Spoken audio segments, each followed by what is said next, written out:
নমস্কার বন্ধুরা, অভিনব চৈতিস ব্লগে তোমাদের সবাইকে আবার একবার স্বাগত জানিয়ে আজকে নতুন আর একটা ব্লগ শুরু করছি।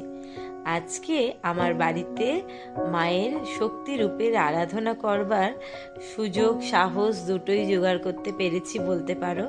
আর সেই সঙ্গে দেখে বুঝতেই পারছো সকাল থেকে নানান ব্যস্ততায় এমন ভাবে ব্যস্ত হয়েছিলাম যে সকাল থেকে ব্লগটা শুরু করবার সুযোগটুকুও পাইনি। যাই হোক, রিক যদিও আজকে স্কুল থেকে বলে মহারাজের থেকে গতকালকেই ছুটি নিয়ে এসছিল, কিন্তু সেই ছুটিটা কোনো কাজে দিল না। কারণ সকালবেলা ওর বাবার সঙ্গে একটু বেরিয়েছিল বাজারে, ফল ফুল মিষ্টি এগুলো কিনে আনবে বলে। সেই সময়তে মহারাজ ফোন করে ডেকে নিল যে স্কুলে স্পেশাল ক্লাস আছে, তোমাকে এক্ষুনি আসতে হবে। তো সেই বেচারা কোনো রকমে উপোস করেই বাড়িতে এসে ড্রেসটাকে চেঞ্জ করে নিয়েই 11টা 15-র মধ্যে স্কুলের জন্য রওনা দিয়েছিল। বাড়ি ফিরতে ফিরতে প্রায় 3টে বেজে গেছিল। তারপর এসেও ছেলে আমার উপসী গায়ে অনেক কাজ করে আমাকে আমার সঙ্গে সাহায্য করেছে। অবশ্য তোমাদের দাদাও বেরিয়েছিল অফিসে, তারও ছুটি ছিল না, কিন্তু সেও আজকে তাড়াতাড়ি চলে এসছে। অফিসের সকলেই জানে যে আজকে বাড়িতে পুজো। অফিসেরও কিছু 2-4জন তোমার দাদাদের কলিগ তারাও এসছে বাড়িতে পুজো। সকলের তো আসা সম্ভব না, প্রায় অনেকেই অনেক দূর দূর থেকে আসে। যাই হোক, এসে ছেলে আমার ঘরে অনেক কাজ করে, দেখতেই পেলে নারকেল কুড়িয়ে ঘরের অনেক রকম আমার কাজে, ভোগ রান্নার কাজে সাহায্য করে চলে এসছে মায়ের ঘর ডোবাবার জন্য। সন্ধেবেলার টাইমেই ওই ঠাকুরমশাই যেমন বলে গেছিলেন, সেই সময়তেই মায়ের ঘর ডোবাবার সময় অনুযায়ী সন্ধ্যের পর এসে গঙ্গাতেও আজকের দিনে যেহেতু প্রচুর মানুষ আছে গঙ্গায় দ্বীপ জ্বালাতে, তো ছেলেও আমার প্রদীপ জ্বালিয়ে মা গঙ্গাকে নিমন্ত্রণ করে যে আমার বাড়িতে মা আনন্দময়ী সুযোগ আমরা করতে পেরেছি, পুজো করছি বলে মা গঙ্গাকেও নিমন্ত্রণ করে নিয়েছে। যদিও আমি গত 2-3 দিন আগে একবার এসে গঙ্গাতে নিমন্ত্রণ করে গেছিলাম, কিন্তু তা সত্ত্বেও রিকের ইচ্ছা ও যখন আসবে মায়ের ঘর ডোবাতে তখন আর একবার গঙ্গায় নিমন্ত্রণ করবে। তো ওর যখন ইচ্ছা হয়েছে মাকে নিমন্ত্রণ করবার আলাদাভাবে, তাই আর ওকে না করিনি। ও গঙ্গাতে নিমন্ত্রণ করে পান সুপুরি মিষ্টি সব রকম দিয়ে প্রদীপ জ্বালিয়ে মায়ের মানে পুজোর ঘর চুবিয়ে চলে এসছে। দেখতেই পাচ্ছ বড় মায়ের মন্দিরে, এখানেও আমি নিমন্ত্রণ করে গেছিলাম। তারপর আবার রিক প্রদীপ জ্বালিয়ে বড় মাকে নিমন্ত্রণ করে চলে এসছে বাড়ি।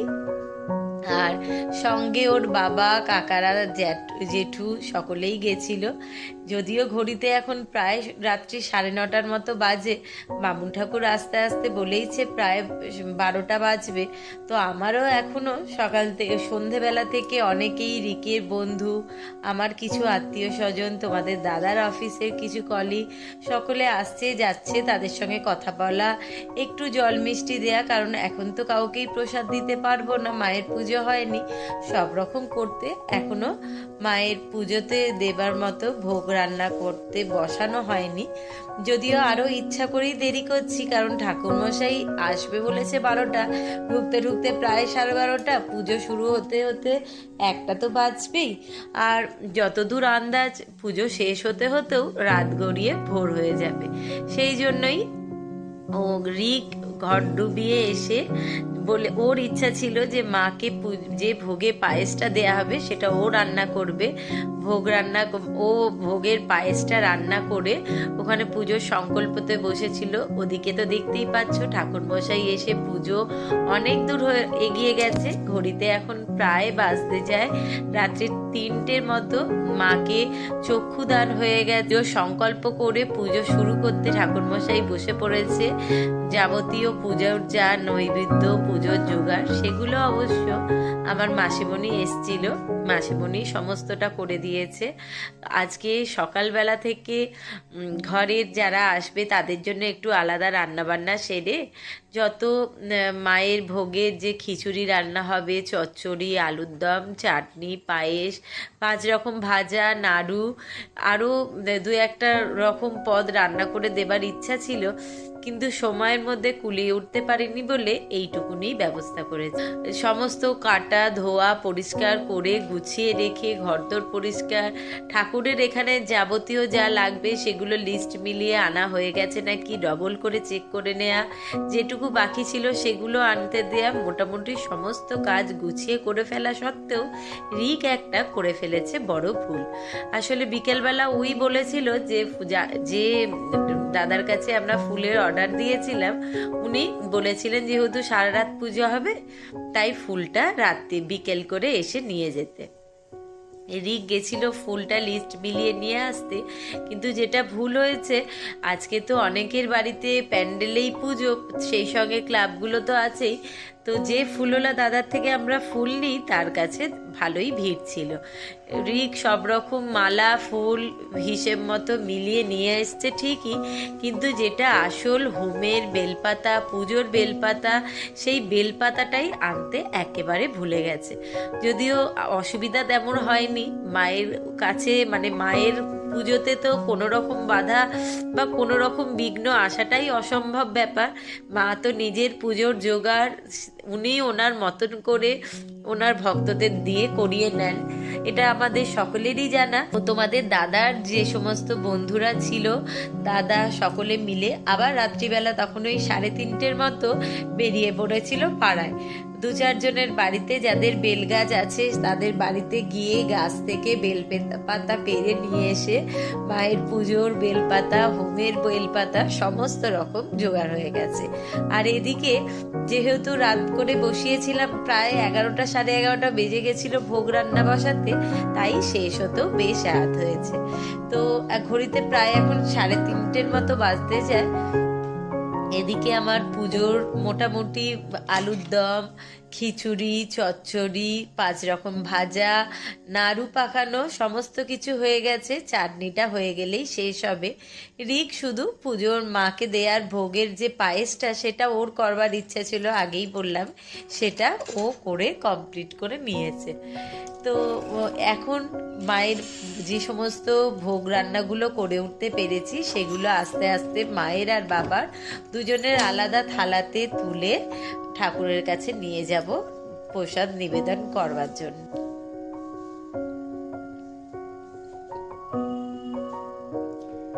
এখানে প্রায় চালে ডালে মিশিয়ে 4.5 কিলোর মতো আছে। আর এখানে পায়েসও হয়েছে প্রায় 300 চালের। আর ওদিকে আলুর দমও হয়েছে 3 কিলো আলুর। চচ্চড়িটার আর ভাগ মানে মনে করে বলতে পারবো না, কারণ আশেপাশে সারাটে পাড়াতে, তোমাদের দাদার অফিসে, তারপর রিকের বন্ধু বান্ধব, আমার কিছু আত্মীয় স্বজন, সকলেই একটুখানি আশা করে মায়ের প্রসাদী ভোগ কম করে অল্প হোক কিন্তু একটুখানি প্রসাদ পাওয়ার জন্য। তো প্রথমে একটু চিন্তা করছিলাম, ভয়ও পাচ্ছিলাম যে এতটা কিছু একা সামলে উঠতে পারবো কি না। দাদা যদিও বলেছিল একজনকে বলে দেবে ভোগটা এসে রান্না করে দেয়া যাওয়ার জন্য, কিন্তু মন চাইলো না। ভাবলাম মা এত মানে কি বলবো, ভক্তের কাছে পুজো নিতে নিজে ইচ্ছা জাগিয়েছেন, নিজে এসছেন, আমার যতটুকুনি ক্ষমতা অন্তত দেখি মায়ের পুজোর ভোগটা যদি নিজে হাতে করে রান্না করে দিতে পারি, সেই মানে তার থেকে পরম তৃপ্তির আনন্দের আর তো কিছু হতে পারে না। আমার মঙ্গলময়ী মায়ের শক্তি রূপের আরাধনা আজকে, সেই দিনটা যে আমার কাছে কত কত বিশেষ, সেটা তো ভাষায় প্রকাশ করবার মতো ভাষা আমার কাছে নেই। আর সবচেয়ে বড় কথা, এত ভালো লাগার দিন। প্রথম থেকেই ভীষণ ভয়ে থাকি সারাটা দিন উপোস করে ঠিকঠাক করে কাটিয়ে উঠতে পারবো কি না, কিন্তু আমার মঙ্গলময়ী, আমার আনন্দময়ী মা কি করে যে সারাটা দিন অদ্ভুত সুন্দর রকমভাবে পার করিয়ে দেয় তা আমরা কেউ ঘুণাক্ষরে টের পারি। আসলে এই রকম উপসী অবস্থায় সারা 1 সপ্তাহ ধরে মারাত্মক রকম খাটাখাটুনি, পুজোর কাজ সমস্ত রকম চলে ঠিকই, এই আজকের দিনটা আসলে ভয়ে মনের ভেতর কোথাও একটু থাকে যে মায়ের পুজোটা যেন নির্বিঘ্নে কাটিয়ে উঠতে পারি। তারপর দেখি মায়ের পুজোর সমস্ত কিছু ব্যবস্থা মাই কেমন সুন্দরভাবে আমাদেরকে দিয়ে করিয়ে নিয়েছেন। পুজোটা প্রায় শেষের দিকে, এখন মায়ের কাছে চলছে বলিদান। তো বলিতে আমাদের চাল কুমড়ো, শসা আর কলা এই তিনটে ফলই থাকে। তো প্রথমে হয়ে গেল চাল কুমড়ো বলি, এরপর হচ্ছে শসা, লাস্টে হবে কলা। তো ভোগ তো আগেই নিবেদন করা হয়ে গেছে, পর বলি দিয়ে তারপর যদিও ঠাকুরমশাইকে বলেছি, রিক আসলে সারা দিন রাত এক নাগারে উপোস, প্রায় ভোর 4টে বেজে গেছে। তো এবার ঠাকুরমশাইকে বলা হয়েছে যে উনি যেন বলির কাজটা মিটিয়ে আগে পুষ্পাঞ্জলিটা করিয়ে দেন, তাহলে রিক একটু জল খেতে পায়। সারাটা দিন বেচারা একেবারে গলা শুকিয়ে কাঠ। তো ঠাকুরমশাইও সেই কথা বলেছে। তো চলো এই বলিটা হয়ে গেলে আগে পুষ্পাঞ্জলিটা দিয়ে নেওয়া যাক। মায়ের কাছে 28 প্রদীপ জ্বালিয়ে আরতি করে নিয়ে হবে পুষ্পাঞ্জলি।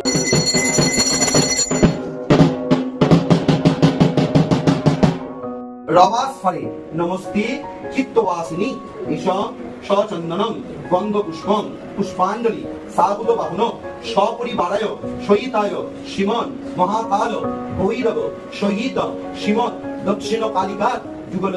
আমার আনন্দময়ী মা সকলকে যে যেখানেই আছে জগৎ সংসারের সকলের কল্যাণ করুক, মঙ্গল করুক, সকলকে ভালো রাখুক, সুস্থ রাখুক, শান্তিতে রাখুক, রোগ মুক্ত করুক, বিপদ মুক্ত করুক, এই প্রার্থনা এই আশা সবসময় মায়ের কাছে রাখি। আর সেই কামনা নিয়েই মাকে আরাধনা করবার সৎ সাহসটুকু দেখাতে পারি, বা সারা বছর মাকে এই কামনা মনে জাগিয়েই আরাধনা করে যাই অন্তরে। তো সকলের কাছে একটাই, সকলের হয়ে মায়ের কাছে প্রার্থনা যে মা, সমাজে যে যতটুকুনি খারাপ আছে সবটুকুকে তুমি ধুয়ে মুছিয়ে দাও তোমার শক্তি রূপের দ্বারা, আর সকলের কল্যাণ মঙ্গলই এই কামনাই করি মায়ের কাছে। যাই হোক, পুষ্পাঞ্জলি শেষে শুরু হয়ে গেছে হোমের পবিত্র শিখায় সারা ঘরে সুন্দর একটা তাপ অনুভব হচ্ছে। আর এই সময় বাইরের ওয়েদারটাও আস্তে আস্তে চেঞ্জ হতে শুরু করেছে। বেশ ভোরের দিকটা বাইরে বেরোলে হালকা একটা ঠান্ডা অনুভূতি মনে হচ্ছে। জানলা দরজা খোলা, সুন্দর একটা হালকা মানে ওয়েদার চেঞ্জের একটা সিজনাল হাওয়া আসছে, বোঝা যাচ্ছে। এই সময়তেই কম বেশি সকলের ঠান্ডা লাগার প্রবণতাও বাড়ে, কিন্তু হোমের এত তাপ, পবিত্র শিখার আগুনে ঘরটা সুন্দর গরম হয়ে রয়েছে। আর এত মারাত্মক ধোঁয়া হচ্ছে, সারা ঘর তো ধোঁয়া ধোঁয়া হচ্ছেই, আর মারাত্মক চোখও জ্বালা করছে। বেচারা রিক আমার এত ধোঁয়াতে আর চোখ খুলে তাকিয়ে থাকতে পারছে না। ও শুরু থেকেই শেষ পর্যন্ত ঠাকুরমশাইয়ের সঙ্গে পুজোর সঙ্গত দেয়াতে সঙ্গে ছিল। তো শেষে হোমেও বসেছিল, পুষ্পাঞ্জলি দিয়েও এখান থেকে আর ওঠেনি।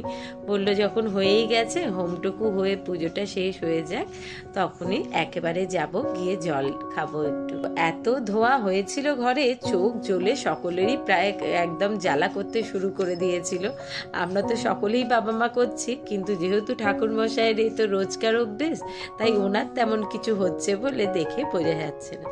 যাই হোক, চলো আজকের ভিডিওটা তাহলে এখানেই শেষ করছি। সকলকে শুভরাত্রি জানিয়ে সকলে ভালো থেকো, সুস্থ থেকো, সাবধানে থেকো। ভিডিওটা দেখে অবশ্যই জানিও তোমাদের কেমন লাগলো মায়ের পুজো। কিছু ভুল ত্রুটি হলে সেটাও অবশ্যই ধরিয়ে দিও।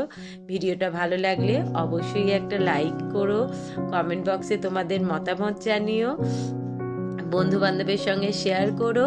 যারা ইউটিউব থেকে দেখছো তারা চ্যানেলটাকে সাবস্ক্রাইব করে দিও, পাশে থাকা বেল বাটনটাকে অল করে দিও। আর যারা ফেসবুক থেকে দেখছো তারা পেজটা অবশ্যই ফলো করো। পুজো মোটামুটি শেষের দিকেই হয়ে গেছে, হোমও প্রায় শেষ। যেটুকুনি বাকি আছে সেটুকু হচ্ছে এই হোমের টিপ মাকে দিয়ে আমাদের সকলকে পরিয়ে দেবে, আর তারপরে সবাইকে শান্তির জল দিয়ে নিলেই মোটামুটি হয়ে যাবে। যাই হোক, যেটুকু পুজোর আর বাকি আছে তোমরা কিন্তু অবশ্যই সকলে শেষ পর্যন্ত থেকো, মায়ের পুজোটা উপভোগ করো, আর দেখে জানিও মায়ের পুজোটা দেখে তোমাদের সকলের কেমন লাগলো। তো চলো শেষটুকুনি দেখে নেওয়া যাক।